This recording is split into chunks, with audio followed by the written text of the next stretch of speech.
What's up guys, my name is Joe and I know how many younger dudes tune into the BluMaan channel. Today I want to talk about the most common style mistakes that teens make, or even young adults for that matter. And no, this is not to condemn you or to say that everything that you're doing needs to be changed, but this is to help you out and get you looking and feeling your best during your teens and young adult life. Mistake number one is spending more money than you have on clothes. Let me tell you, if there is ever a time to make basics and classics a part of your wardrobe, it is when you don't have money to spend. And I get it, you know, so many younger guys want to look flashy or have something to be able to impress their friends and feel good in, but you got to be thinking in terms of longevity of that item and not just a quick dopamine hit with your fresh new kicks. Now, not only will you be saving money by embracing the basics, which means pieces that you can rock a lot that will mix and match easily and not be obviously the same piece worn over and over, like a very loud hoodie, for example. You know, the kids in your class or college or whatever that rock the same loud piece over and over, and you wonder,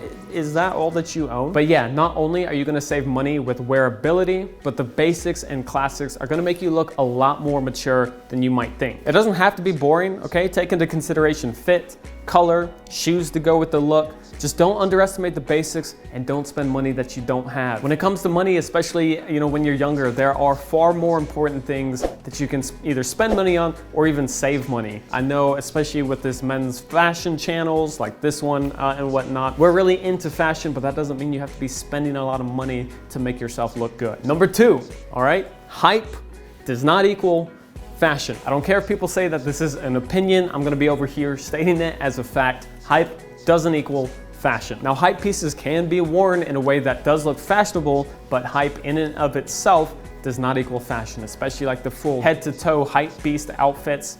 It's not fashion, all right? It's a statement. Hype is a culture, it's an expression, even a form of art, some people would say, but let me tell you the biggest issue with hype. Well, besides price, which falls under the previous category because hype is expensive, but price aside, all hype pieces are doing are impressing your guy friends for a quick moment in time. That's all it is. Girls, for the most part, they don't care about your latest Virgil Abloh Nike collab, okay? They don't care about your $1,000 oversized flannel with weird string bits sticking out the back. And speaking of $1,000 flannels, how are all these kids affording such expensive pieces? All right, I don't know what the gap between me and when I was in high school, but so many teens have such a large amount of hype pieces in their wardrobe. Where are you guys getting that money? Are your parents buying it? I just don't understand. Look, everyone is into something, and if you're into hype, you're into hype. But just understand that hype mostly appeals to the bros, and as soon as the next piece is out, whatever you've got, that's forgotten about, because that's how hype works. Hype is all about the next piece, the next thing, whatever else comes out. As soon as you buy that, something else comes out,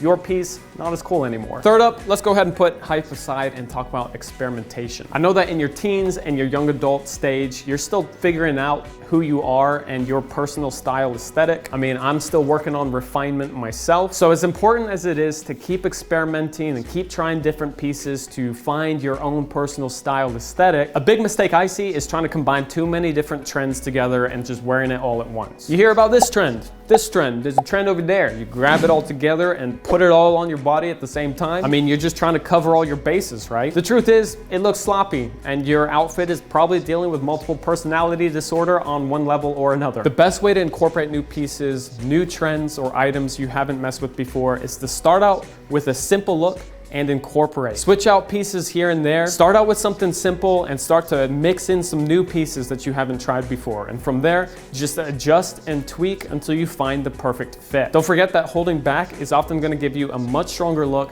than going full on. Number four, rocking that baggy look, especially baggy jeans. I'll admit that I'm not super clued up here if this is still something that happens a lot in high school. I know when I was in high school, the baggy look was in. It was that rebellious statement. It was that I don't really care statement. It just looks horrible. And I was there, okay? My younger, uneducated self, especially when it comes to style, I was rocking the baggy look. It's not good. It's one thing if you're dealing with hand-me-downs, you know, due to financial reasons, or you have limited options for whatever reason. But if you're purposely rocking that baggy look, listen, you don't know how bad it looks with that butt sticking out. It looks sloppy, lazy, like you don't care about anything or anyone. It simply needs to go. So many better options out there, literally anything. And finally, fifth up, never wanting to dress to impress. Now, sure, you know, dressing to impress during school, that might not make a lot of sense. But out of school, when you're going out and hanging out with friends, you're going to some kind of event, A great way to convey the message that you mean business in the style world is to dress better than your friends. Don't be afraid to rock a blazer every now and again. You know, you can still do this with a semi-casual look, or swapping out your everyday denim for a more business casual approach. I'm not saying get fully suited and booted, but there's so many ways to up the ante on your typical casual outfit,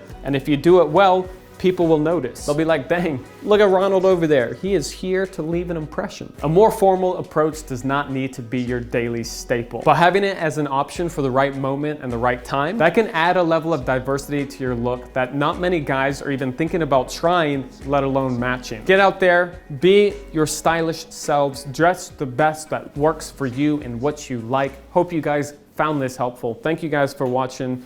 Hit a thumbs up, hit that subscribe button if you haven't done so yet, and I will see everybody next time.